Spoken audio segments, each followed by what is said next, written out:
So we have been very focused pretty much all day so far on day one on the application of behavioral science. But I think it's time to hear from some different experts, a few ex-colleagues, a few friends, about how you successfully infuse behavioral science. How do you get it into an organization? How do you get it into the way that your organization, your business, your government thinks and works?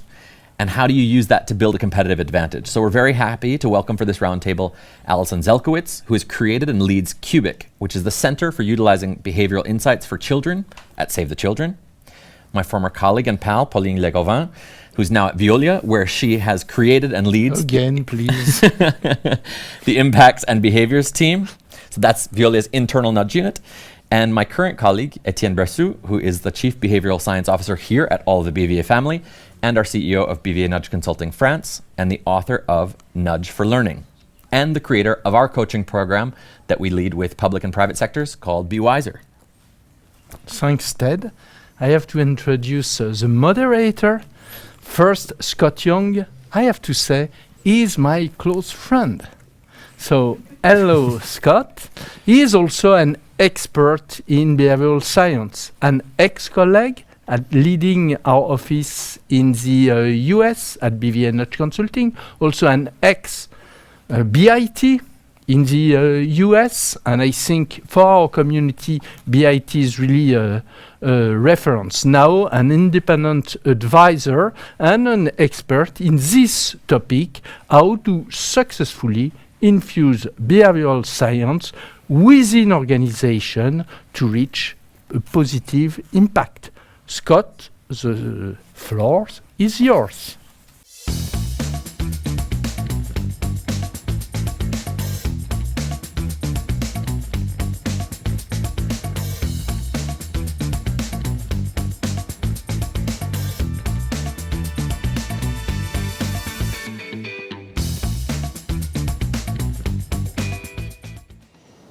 Thank you so much, Eric and Ted. It's really, and to the whole BVA team, it's really a pleasure to be here. And I'm particularly excited to be speaking with all of you about the topic of infusing behavioral science within organizations. We have an amazing panel, and really I'd like to just move us right along and let everyone learn a little bit more about them. So what I think we'll do is start with asking each of you to just spend a moment or two talking a little bit about your organization, about your role, where that sits within the organization, and perhaps, as time allows, maybe to speak for a moment about the types of work or projects that you're getting involved with in that way. So Pauline, can I ask you to start us off? Yeah, of course. Thank you, Scott. I'm Pauline Le Golvan without Ted's gorgeous accent. And I'm leading, as Ted mentioned, I'm leading the Impact and Behaviors team for Veolia, which is basically a nudge unit, but we decided to call it Impact and Behavior, and I will explain later on why. Veolia, for those who don't know, Veolia is a global leader in ecological transformation, operating in waste management, water management, and energy management. So we are very focused on climate change and those kind of challenges that we are trying to tackle at best. We are a very small team now. We are 2 people working in the communication group department, which is quite unusual, I think, but that's where our sponsor is. And we could have been hosted in other departments as we aim to work with different kind of zones, areas, work. So basically we could have been anywhere, and we aim to work with everybody. Mm-hmm. And that's it for me. Okay, Etienne. Well, thank you very much. I am Etienne Bressoud. I'm the Deputy CEO of BVA Nudge Consulting and the Chief Behavioral Officer from the BVA Family, which means that I have 2 hats. The first one is much more about consulting and helping clients to tackle their behavioral challenge. And that's, I would say, a quite usual consultancy mission that I drive.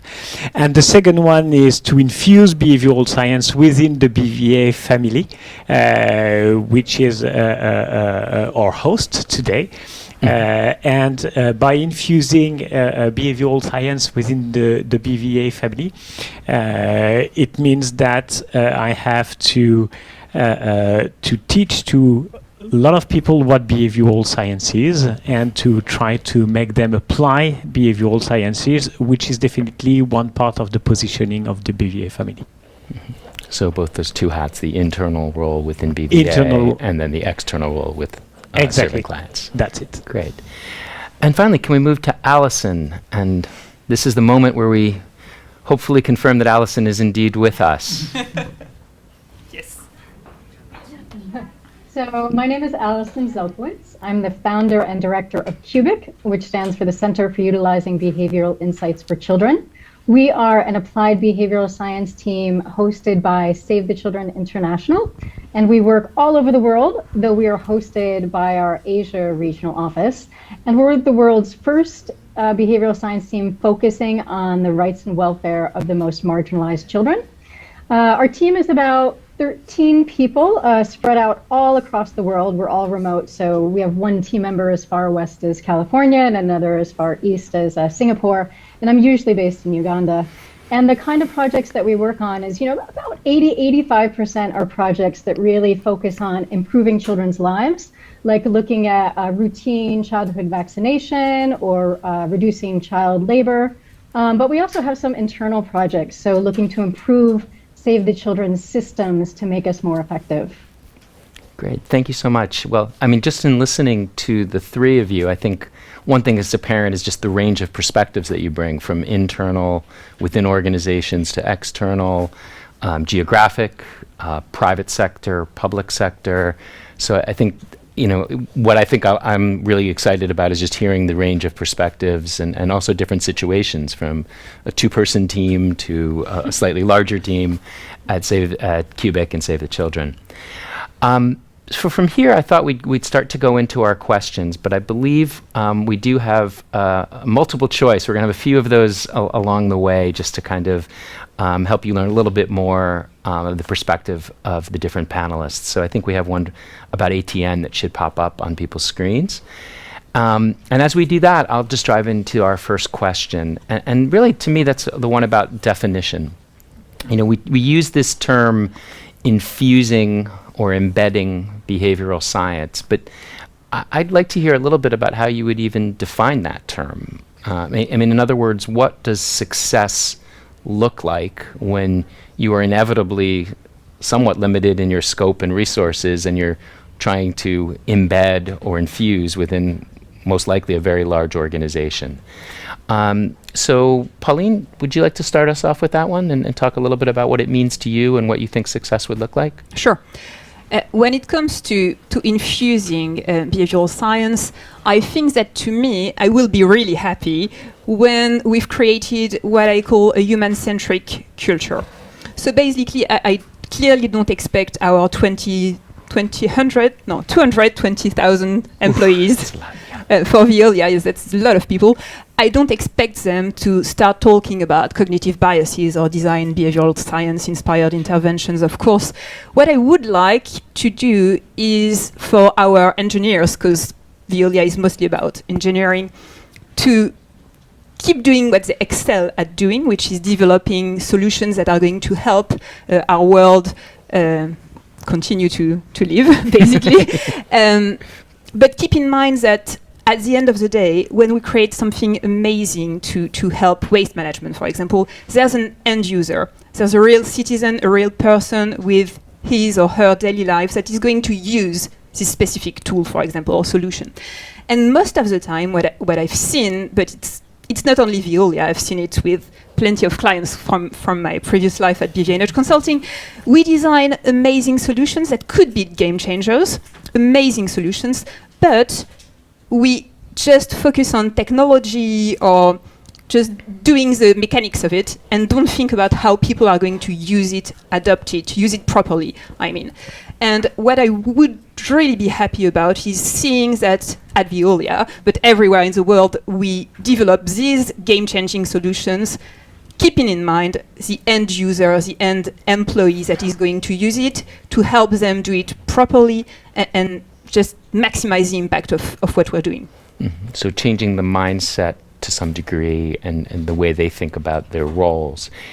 tied to that, I was curious, do you think it's important that behavioral science be explicit, so to speak, and mentioned, or are you just as comfortable if it's invisible, so to speak, and it's just more embedded in the way people are thinking? I am very comfortable with it being invisible. I don't mind if we actually talk about behavioral science or not. And at the end of the day, what's important to me is that it works. At the end of the day, I want it to work, whether it's with using behavioral science or not, without knowing about it or not. I'm just interested in the impact of what we do. So basically, I think that developing this human-centric culture is key. And when we are facing something that is quite difficult to communicate on or to do, basically, then we can call the impact and behaviors teams, that's us. And we can do behavioral science on a more advanced way, if I may say it like that. Yeah, so a role for the individuals within their teams, and then kind of another layer that you may be bringing to it. Yeah, definitely. Great, thank you. Etienne, would you like to chime in on this? Yeah, I'm not coming from an engineer company, but it seems that Pauline and I work together quite a long, because I would say I quite agree with what I've just been said. To me, when it's about infusing behavioral science within an organization, it's not only about making only great technical product, whether it is about engineer product or market research services that we can provide, but it's also about including human being within those kind of product and putting human first. So I quite agree with the human-centric part that you definitely mentioned. What I would add, probably because the company we work in are quite a bit different, is that to me it gives, there is two ways to do that. The first one is about when it's infusing behavioral science, it's about having people using behavioral science in their daily job. It means that where we are here in the BVA family, what I would like to do is that having much of our employee, but we are a few less than you are, it's about 1,000, and mostly working in services and delivering services and consultancy mission. It's having those employees using behavioral science in the way they are interacting together, interacting with the client, do a commercial proposition, do some deliveries, and do the production that they have. And then the second part is about infusing behavioral science within the services and the product, meaning that as soon as we have an innovation, as soon as we make some renovation of different product and services that we can provide to our client, having behavioral science embedded in it. And since behavioral science is part of the positioning of the BVA family, I must say that nowadays a lot of services and product already embed behavioral science since years. For instance, I'm thinking about PRS in vivo. We're part of the BVA family, working on FMCG and doing a lot of experiment, which is to me part of the behavioral science, and that's a second point I will come back later. But also when we innovate about customer experience, for instance, the way we measure, the way we deliver the customer experience is driven by peak and rules, by epic models that are coming from behavioral science. So in the daily job and in the way that we are building the different product. And I would add a last thing is that to me, we have two huge learning from behavioral science.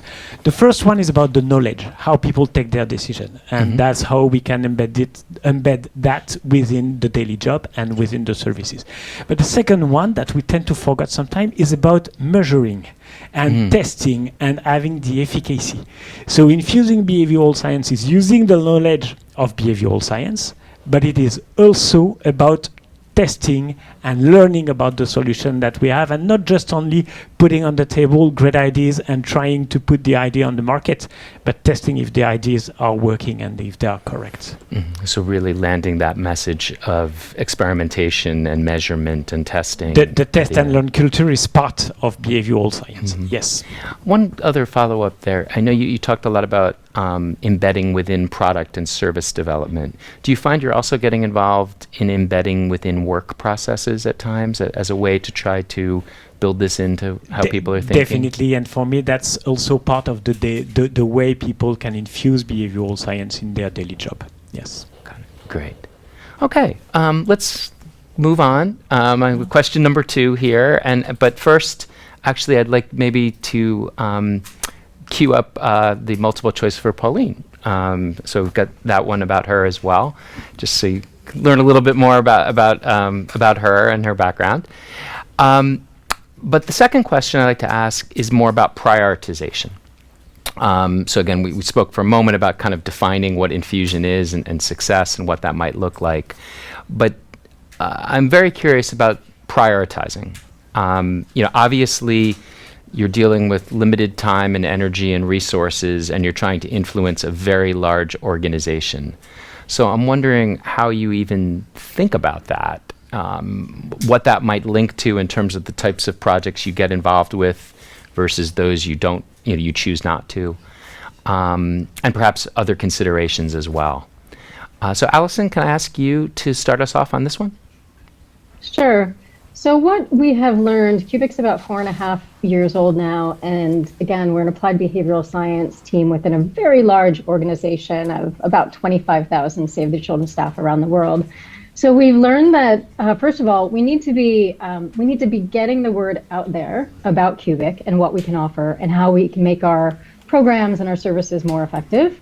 And then we just really need to be responsive to those who come to us and, have requests and have a challenge that they want us to take a look at. So when people in our teams around the world come to us, whether they be in Zambia or the US or the Philippines, we just kind of go through a little bit of a checklist to see if this is a right fit for us and a right fit for behavioral science. So of course, the first question is this a behavioral challenge or not? Sometimes people come and they just want us to evaluate a program or something like that. And that is a worthwhile thing to do, but we're not looking at a behavioral challenge, so we would pass on that. The second question we always ask is, will this have a benefit for children? That's why we exist. That is, our niche. So in some way, whether it be improving, the ways that their parents engage with them, or improving how teachers educate, or supporting, the lives and the health of the children themselves, then yes, we would take a look at that project as well. And finally, we also take a look at, can we improve the way that Save the Children delivers our programs and provides our services to our staff around the world? Can we build our capacity, or can we also build the capacity of others, such as local NGOs or national NGOs? So if it meets those criteria, then we usually say yes. If it does not, then we don't. Got it. Thank you. I think that might be an interesting challenge in the sense that, on the one hand, you want to build others' capacity, but that arguably might be less immediately measurable than some projects where you have a definite behavior change goal, and you can look at the end and potentially, communicate success. So I was curious about that. Is it just a question of balancing from, a little capacity building work versus more, more tightly defined projects that might turn into success stories, or is it more reactive? We do both, and we look at, for a certain project, how much training and capacity building does a partner also want? We also have, standalone training and capacity building programs, and sometimes those actually yield some of the most exciting results. And this is both for our internal training. We've trained other Save the Children staff members who've then gone on to really embrace behavioral science and truly embed it in the way that they work and they design programs and they improve those programs.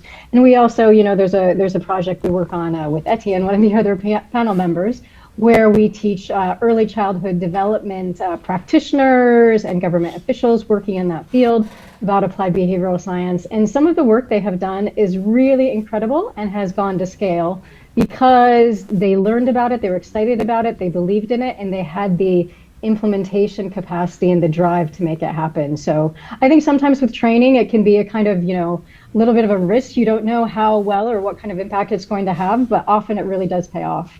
Got it. So not necessarily a contradiction there, because you do see a lot coming out of it in many cases. Great. Pauline, would you like to talk a little about this as well? Yeah. So basically, I think that our way of thinking is encapsulated in our names, impact and behaviors team. So what we really think of when deciding to work on something is thinking of two things. Is there a behavior to change? And is this way we do the same thing as Allison? And are we going to bring something that will maximize the impact of what the team at Veolia is doing or trying to do? What we also do, because we are still building this team, it's really new, it's been 5-6 months, so we try to work on long-term projects, really impactful ones. For example, safety at work is something that we work on, which is a huge topic, something that will take months to tackle, and really short ones as well, to get results quite fast and show that we actually have an impact on, and we are helpful to other people, which is also really important. And maybe it's already an advice for other people, but basically I think that when you create a nudge unit, something that you need to do is prove that you are helpful and you are here to help other people be more impactful and effective in what they do. So that's another criteria, which is a bit different than what we are used to, but clearly it's quite important for us as well.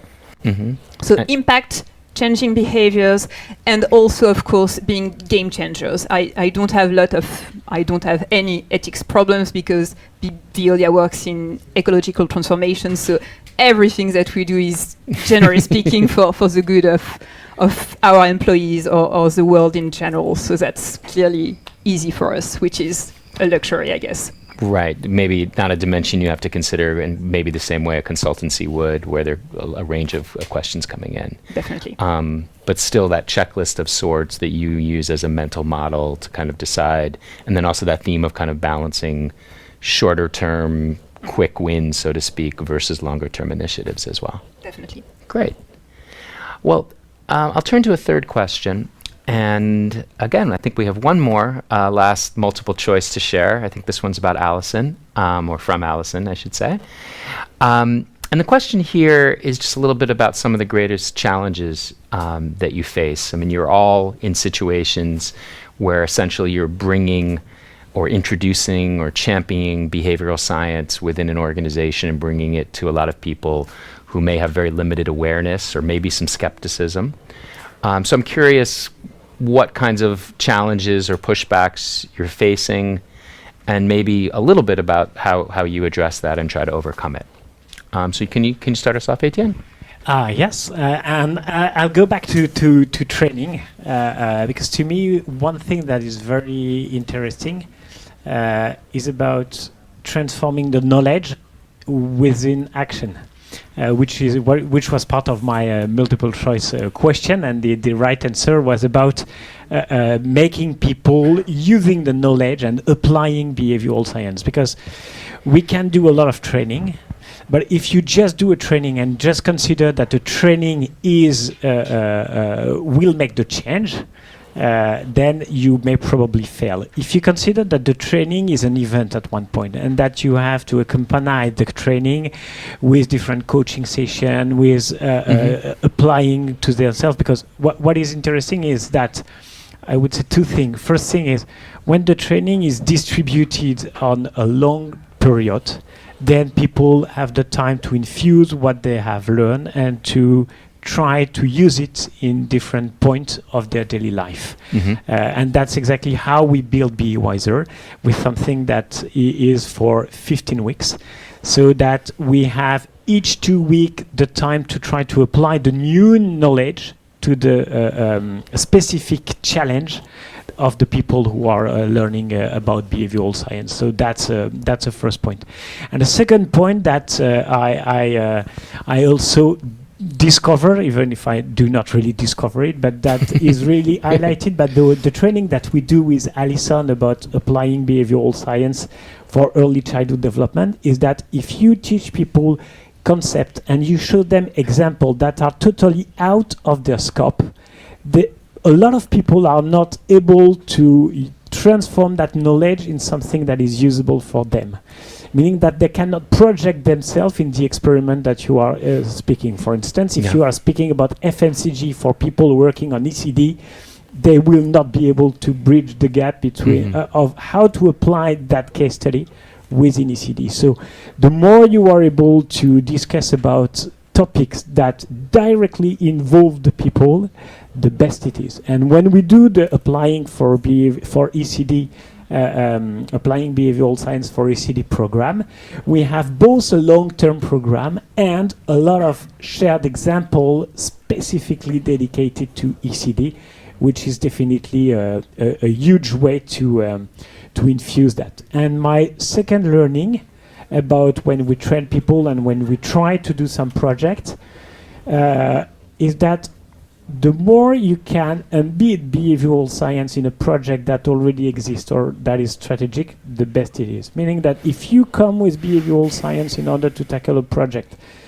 in order to tackle a challenge, a behavioral challenge that the people have, but within the company, within the organization, nobody is really in charge of that problem, and there is no program, no starting point about that program. This will be very difficult to start something from scratch using behavioral science. But if people have program, and that's exactly what Allison mentioned with Cubic and Save the Children, people have program in order to help parents to take time with their kids, or in order to help parents to deliver healthy food to the kids and all that kind of thing. When you try to embed behavioral science within that kind of program, it will be definitely easier to infuse behavioral science within the organization. Okay, so let me see if I can paraphrase. My best shot at paraphrase. So one point you made was ideally that the training is over a period of time, and to resist the temptation to throw people in a room for one day and give them a lot of information and overwhelm them, but instead trying to give them smaller doses so they can absorb and start applying. So that was one, right? Please jump in. Yeah, no, please do. That's fine. Okay. I think secondly, you mentioned the real world examples as something that's really critical, and that maybe to us, it might seem obvious that this example from academia or whatnot applies, but people have a harder time with that than you might think. So you really have to be strategic in giving them examples that are really relevant to their world. Yes, exactly. Yeah. Example, but relevant to them. Yeah. Okay. And I understood to your question that I'm quite talkative and that you are quite a synthetic guy. No, yeah, I think as part of my role here, just that's totally fine. Yeah. And then thirdly, you, I think you had just, I'm sorry, yeah. So those are two of the main takeaways that I had, I suppose. That's perfect. Okay. Allison, can we turn to you with your perspective on some of the greater challenges that you have and face, and maybe a little of how you overcome them?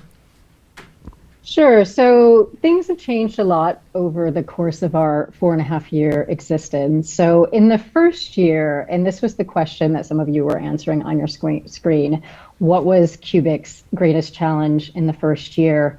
And I think a lot of you got it right. I saw some high numbers there, but it was really, how do you do behavioral science in a massive organization with a tiny team? I think we were about 3 people at that time. And what is the right methodology? What is the right approach? There's so many different models you could use. So we figured that out through trial and error in our first year, and we do now have our own process and method. But what we did is we basically pieced together models and experience. So we pieced together part of BIT's process, behavioral science process, called TESTS, which stands for Target, Explore, Solution, Trial, Scale. Many of applied behavioral science processes are similar, but they use a different acronym, but that's the one we decided to use, and it's been really helpful. Then we also merged that with the OECD's basic approach, which is great because it has a lot of the theory, but it also has a diagnostic tool with it. So we pieced that together. And we also, our team was pretty inexperienced in that first year. We were fortunate enough to actually benefit from a secondment of 2 staff from the Busara Center for Behavioral Economics. They worked with us part-time for about 6 months, and they were really, not only having this process, but actually showing, okay, this is how you actually do this. This is how you use these different tools. This is all the, important stages you need to go through a project. That was really, really important. So that was the first year. Now that we are, over 4 years old, our problems are different. Now, really, what it is implementation fidelity. You know, as behavioral scientists, we really want to do randomized controlled trials and experiments. And for us, conducting these in places like the Philippines or Indonesia or Kenya, it can be really challenging because, the people on the ground, they just want to deliver, they want to improve people's lives, and many of them have never heard of a randomized controlled trial, and they're not aware of how precise you need to be with it. So we had a lot of challenges with having the kind of precision that you need to deliver an experiment well. But we've learned to solve those challenges with a few tools. For example, having really, really tight checklists, having lots of check-in meetings with our partners on the ground in these countries, and of course doing tons and tons of training for the people who are on the ground and delivering those. So very different challenges at different parts of our history. Thanks for sharing. That's really interesting about how you've evolved as as a group, and then how the changes, or the challenges, I should say, start to change along the way. There's a question from the audience that I think makes a lot of sense to ask now, which was, we were talking a little bit about pitching, so to speak, or introducing and championing behavioral science. And the question was, do you have stories or metaphors that you use successfully to pitch or to engage people with behavioral science? Is there something that you found to be generalizably effective and engaging for folks? Or does it really change from one audience to the next? Anyone want to jump? I see quizzical looks here, so I'm not sure. I don't know if I have stories, but definitely I start with example in order to help people to see what it is and to understand. And usually one example I start with is an example that is speaking to everyone in the everyday life. For instance, how many liters of water should we drink per day? Mm-hmm. Everybody knows. And how many liters of water do you drink per day? Yeah. Almost nobody drink what it should. Yeah. Which is the behavior intention gap. So I try to show them that it's not because you have the information that definitely you will be able to have the right behavior. And starting with that, I think we can position at behavioral science as a way to help people to bridge the behavior intention gap. Mm-hmm. So that's not really a story and the usual story, but that's example. And then having saying that, I can define what behavioral science is, and then trying to put some example which are definitely in line with the sector of activity of the people who are working. Mm-hmm. Because if you use academic example that are not relevant, as I told you, people cannot project themselves in how I will use that. Yeah. And my last point that is important is, after a presentation on behavioral science, which I think we can all agree is it's quite easy to attract people because we are in a funny science with behavioral science. It's interesting, plenty of inherently, to experiments most and people, all that yeah. kind of thing. The last thing is to try to ask questions to the people of how to apply this to their company or to what they are doing, trying to engage them within the next step. Mm-hmm. So kind of leaving them with the challenge of how would you take this idea and what kind of challenge do you think that what kind of behavioral challenge, has said Allison, do you think that you can have? Great, thank you. Next question I have, we've been talking a little bit more generally, but I was hoping that each of you, or one or two of you at least, could share maybe a more specific example of a tactic or an initiative that you've done and you've used that has been very successful. Or if you prefer, maybe you want to share something that hasn't been so successful, and perhaps something that you've learned from that. Allison, can you start us off on that? Sure, happy to.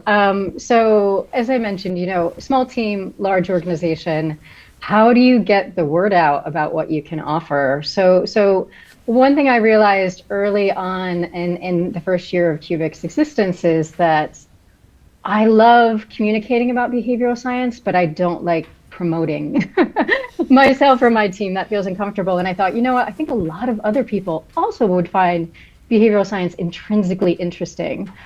So I started writing this monthly email called In a Nutshell.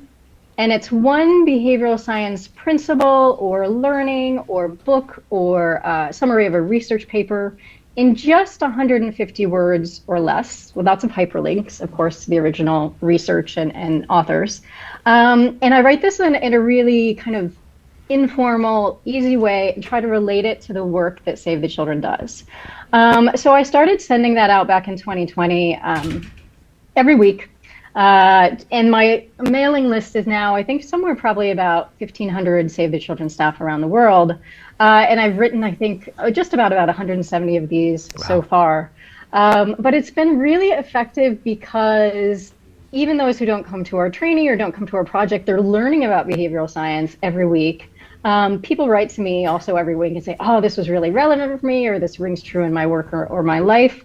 But it also means that they're hearing about Cubic every single week, but not in a way that is, too overly promotional. So even though that mailing list is for Save the Children staff, we actually do publish all of the nutshells on a public website. So if you just Google for Save the Children Cubic in a nutshell, you'll find all of these editions, and they're sorted by category. So yeah, I guess the takeaway here is find a way to reach your audience regularly, but in a really easy to digest, easy to read, or easy to listen to way. Thank you. That's great. So staying salient, but keeping it quite simple, and as you said, easy for them to access. Etienne, do you have an example or a tactic that you'd like to share? I think I can go back to Be Wiser, because it was Be Wiser is the coaching and training program that we do in order to infuse behavioral science within the organization, and it has been originally designed for our clients and for our company, because we accompany some company in order to infuse behavioral science as they can. And I think one thing that we did quite well is that we opened Be Wiser for BVE staff. So nowadays, the BVA family, they all have access to Be Wiser, and that's not only an access, because we have some application sessions, so face-to-face session with the people. And right now, about 1,000 people within the BVA family, we managed to train and to coach almost 600 of them, which is quite huge. Sure. And which means that for the BVA family, where behavioral science is at the heart of the positioning, having more than 60% of the staff that has been trained by Be Wiser in a quite serious way, I would say, because it's quite challenging, is definitely something that is great. And we can see that more and more of them are using behavioral science knowledge in the way they are talking to clients and presenting different things to clients. So I think that's this one is quite a success.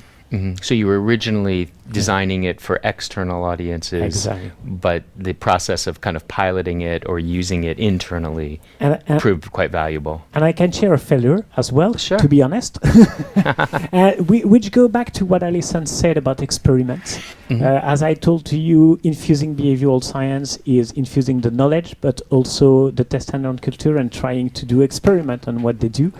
I'm often contacted by people within the BVA family to infuse behavioral science in some different services and things that they do, and I often lack of experiment after that. So we do the stuff, we input the behavioral science within what they want, but at the end of the day, we do not always manage to measure if that have been efficacy. So to conclude on Allison's point on experiment, I think that it's much more easy to do experiment in public and NGOs rather than in a private world where people want to act and to go a step forward. And in those situations, how do you balance kind of pushing for them to do it the right way, so to speak, in a more disciplined, rigorous manner, versus essentially saying, as long as you're measuring and finding some way to do that's a positive step? I think the implementation is quite well and quite positive, but that's the failure, that I do not manage to always have some measurement that are coming with it. So a challenge and a frustration there. Got it. Okay. Time is running short, but we do have one more question, and it's kind of a nice general one, I think, to wrap things up, which is really just about the advice that each of you would give to those who are in similar positions, trying to apply or embed behavioral science within their organization, looking to engage others and move beyond their own projects, but to get the organization thinking this way. So Pauline, can you start with your advice for others in this role? Can I have two, but be really quick about them? Of course. Okay, of thanks.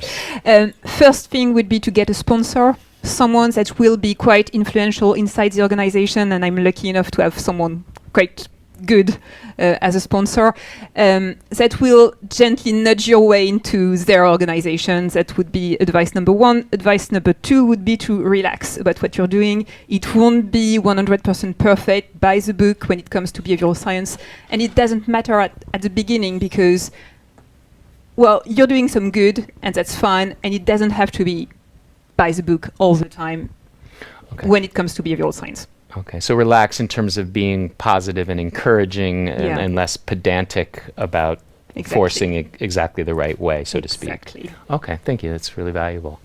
Etienne?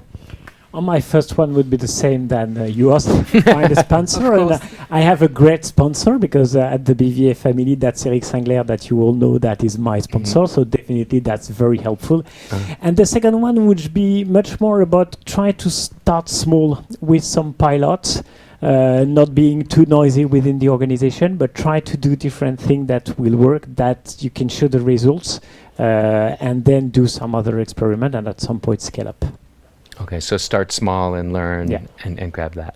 You both mentioned sponsors, so I was curious whether, is that just luck and fate, or are you consciously looking for certain qualities in a sponsor or things that would help you identify the right person or people to help in that way?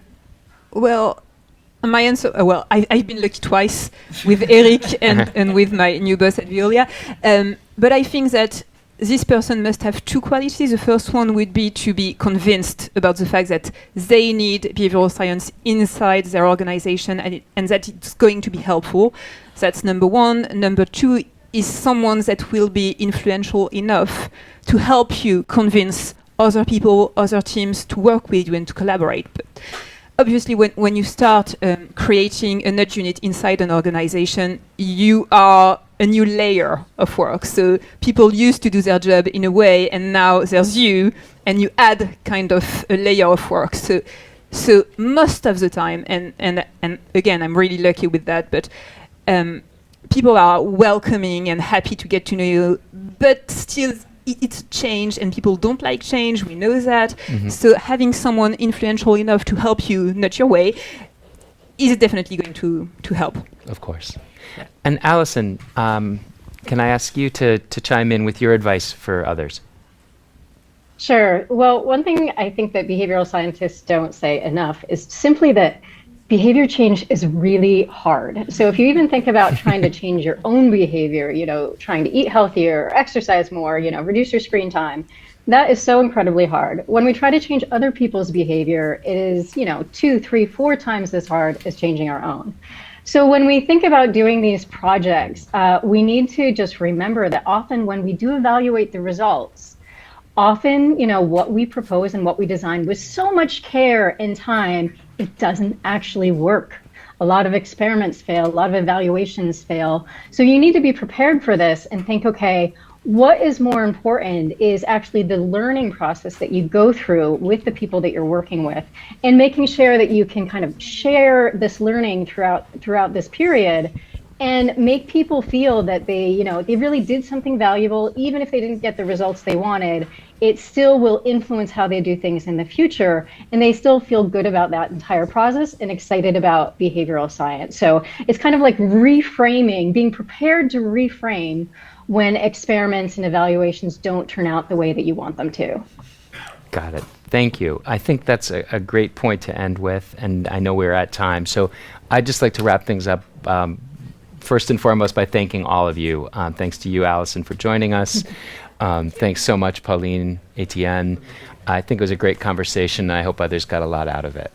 So with that said, I will pass things back to Eric or Ted, or both, to introduce what I believe is the final session of the day. Yeah, exactly. But before conversation. We would like to have a short conversation with Adrien again, because this guy is working quite hard. Yeah, indeed. Yeah. So Are you still in good shape? Yeah, I am. Okay, Are that's you? great. Are you? Yeah. Yeah, I am, but I think my job was less difficult So- than yours. Infusing behavioral science into organizations. So Yes, it is a nice topic. Yeah. So I did drawings during the 2 previous year with a tea in a cup for I presenting remember. infusing behavioral science. So after 2 years, I have to come up with new metaphors. So we Yeah, have please. So here she is, like infusing behavioral science into organization, all those papers and wonderful books into the organization to really build that human-centric organization. Yeah, everyone is aware that indeed the user is the one we should care about and to make it part of our daily job. You know, Adrien, Yeah. it is a human-centric organization. It is what we call the human advantage. Yes, indeed. And I also learned that it's okay if behavioral science is invisible. Shh. It's okay. And yeah, how do you prioritize? Because people will come up with a lot of projects, right? So you have to prioritize. So you have to ask, is it really about behavioral change? What impact will it have? And about training, I was lucky enough to follow the BWise program. So yeah, the question: how do you go from knowledge, from all those books, to action? And this one is really And, getting into action. Adrien, if I remember correctly, you have worked with our friend Etienne on his book. On his book, yeah, indeed, read it. indeed. And yeah. And I think it was from Etienne, show real-world example, something that is indeed relevant to the context. Okay, That's all for so me. great. Thank you.